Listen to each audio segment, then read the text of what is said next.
Since 9/11, all Special Forces groups have been operating in harm's way on the front lines of the global war on terror, mostly unnoticed by the media or the American public.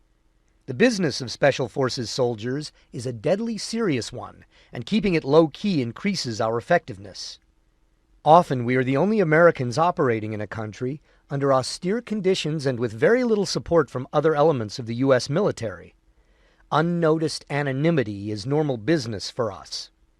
Our battle at Debecka was unusual in several ways. The first is that we are able to tell you about it at all.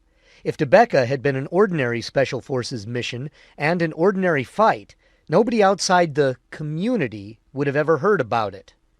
Our unofficial motto is, "The Quiet Professionals," and that means we do not talk much in public about who we are or what we do, and we especially do not normally tell the public about fights like this one. In this case, though, the U.S. Army and its Special Operations Command, USASOC, decided to make an exception to the tradition. They have already told some of this story and identified some of us by name. The Army made this story public soon after it happened, and for a good reason. It was a remarkable success on many levels. But there was another reason. The commanders of the Special Operations community thought it was time to bring Special Operations into the 21st century.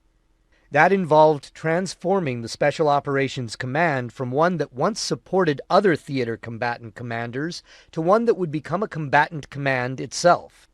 SOCOM would now be supported by other units and eventually become the lead combatant command for the global war on terror.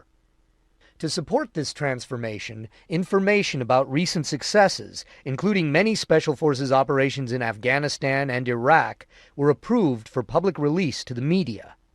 The result was several articles in the national media, including the New York Times.